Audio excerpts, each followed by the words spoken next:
What's going on, guys? My name is YellowSUK and welcome to the next episode of my Supercross prep series here on MX Simulator, where I ride every track from the 17 Supercross series in preparation for 2018. This is round 2, San Diego, and it's a pretty fun track. It can be a little infuriating, that's for sure.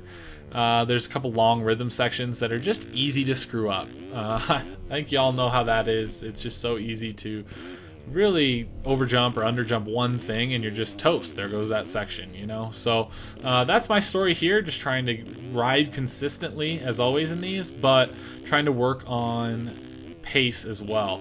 It's easy to get into a rut where you're like just riding pretty slow to get through the track all the time, even though you have a little bit more speed in you. So obviously the goal is to ride fast and consistent. I mean, no shit, but you gotta build on that speed. That's something that's always been important to me. It's like, yeah, like you can go really fast for one lap, but that doesn't mean much, you know? But you gotta ride consistently fast, and that's impressive. That's when you see these top pros, and it's like, what the hell, dude? How are you riding that fast without mistake for all those laps? So that's the ultimate goal. So that's what I'm gonna try to think about, at least, is, I know I need to ride consistent, but I also need to make sure I'm bringing that pace, or at least attempting to charge a little bit more than I would if I'm just trying to be really laid back running laps. So just something to think about for sure. In my first video, a lot of people mentioned that I should be scrubbing more. I agree to a certain extent, but at the same time, there's so much to worry about in this game with how hard it is that scrubbing has its time and place. I agree, scrubbing is definitely useful and to a certain extent required. You'll see me scrub a whole lot more outdoors, but that's one, because I kind of suck at Supercross and I'm learning, and two, it's because really gaining hundredths of a second on a Supercross track at this point for me is just really not that important. I'm not worried about the hundredths. I'm worrying about trying to be able to get through a race with minimal mistakes, because I've just increased my overall skill, and scrubbing just doesn't necessarily fit into that. Maybe that makes sense, maybe it doesn't. There's like 100 different ways to try to explain it, but obviously tips are always appreciated, but that's like my reasoning behind not trying to scrub everything. I'm well aware of how to scrub, and I scrub often, especially on tracks I'm really comfortable with, and especially outdoors, you know, for me at least. But so just things I've been thinking about. Screwed this rhythm up, that's a bummer. So can we at least triple out? Oh, if we would have cased that, we would have just gone flipping. Man, I've done that more recently than ever before. Like, I'm somehow shifting into the next gear, and I'll be trying to hit stuff in like third when I really need to be in second. It's kind of driving me nuts. I don't know how I'm doing that. Ooh, little case there. Boom. So that's kind of the story with this track for me, at least, is I can put in a decent lap. I can definitely do that, but the struggle that I have on this track more than most of them is I just have like one overjump or one underjump or something like that every other lap or so, that just makes it where that rhythm's screwed, and if I decide to huck it and try, well, there's just a high chance of going down. Like this first section here is actually a little frustrating. It's a little tricky to get that hop over that first double.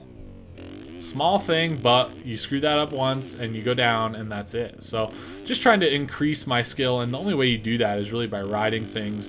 And one thing I always stress, like at work when I'm managing people and, you know, just dealing with a work group and all trying to grow, is the biggest thing to me, like the biggest strength in someone, is being aware of their weaknesses. You know, it's like I need to be aware of my weaknesses to be able to grow, right? So if you're just blind to your weaknesses, well, you're not really going to get anywhere. Can we triple here in the middle?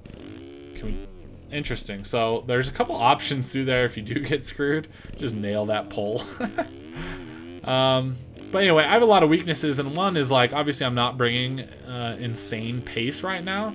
That's because, you know, that raw speed does not matter all that much. I've done halfway decent in some outdoor races this season, where I finished like 6th, or I don't even remember, 6th, and I got that because I was riding consistent. Everyone else was going down, and I was just riding slow and steady. Like, it might not be the most exciting thing, but it's definitely a better place to build than just trying to rush right away and putting in one good lap and then sucking on the rest of them. It's like, that is not impressive, right?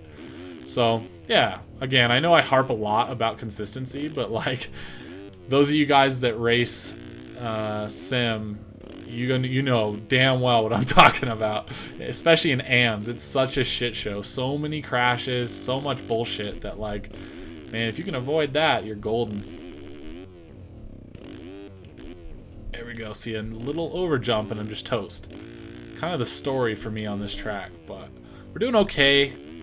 Definitely can grow a lot, but having a good bit of fun with these Supercross tracks, more than I thought I would. So that's always exciting, you know, when you start to actually enjoy something that in the past you wanted to enjoy, but just kind of fucking hated it. Well, that's me on sim.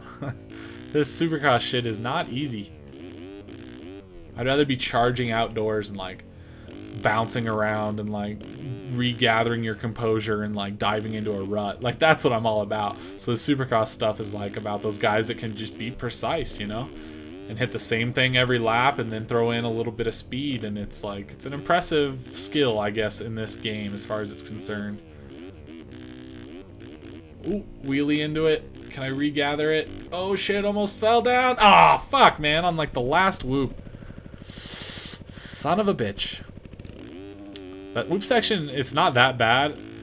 It's just like, if you get kicked sideways in the middle of it, you're done for. So if you do that, you're screwed. Or if you need to speed up or slow down in the middle of it, it seems to screw you up as well. So it's like, go into them fast as you dare, I guess, and then just stay straight and stay neutral, I guess, you know? That's kind of what it's about in those whoops. Over jump. I had to get on the back brake there, that's why I went sideways.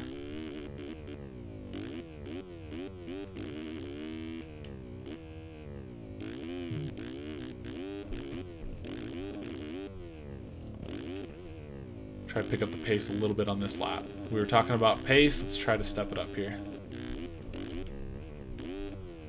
Not a great line through there, but we'll make it work with just an easy double. Ooh, case. We'll deal with it though. Power down early. See if we can go into these whoops pretty quick. Ooh, back brake, back brake. Second long rhythm. Get this middle triple. If you case it, you're done. GG. There's the lap. So that's just what I'm getting at. I am more than capable of hitting that lap. But hitting it consistently, a consistent fast one without like one case or something like that, man, that's what I'm working on. I know I can hit some of these corners a little quicker, especially if you're probably watching. It's like, yeah, you could probably blast through some of these corners, you know what I mean? But it's tough because I'm more worried about like making sure I hit the rhythm okay than I am like blasting through the corner. Again, it's just like, if you get around the track, you're all right. But if you start worrying about little things where you're like, dude, I have to pin it so hard through that corner, it's like, well, that's when you're just gonna up your mistakes. So let's see if we can hit this line through here. There's a couple, so I'm not sure what I'm gonna try to hit. Let's try to just hit the double. Jump all the way over. You can see case, but you can double out. So that's a fast line. That's an option. And you can also do a triple step on, off, single. So a couple different options through there. Those are the ones that I'm cool with. And then I've wanted to hit the quad here. Let's see how close we can get to the quad, mainly because this is just interesting, and why not, right? Okay, so let's go to this side. You can really roll through this corner. Double. That quad's going to be pretty challenging. That might not be doable. Maybe we're getting a little crazy here, but as you can see, there's just options, and the top guys do some crazy shit. But anyway, guys, thank you for watching this episode. I really appreciate it. Let me know if you see anything that I could definitely pick up on, because I know there's a lot, so you could probably pick anything. But let me know. I really appreciate it. Thank you for watching, and until next time, I will talk to you later. Peace out.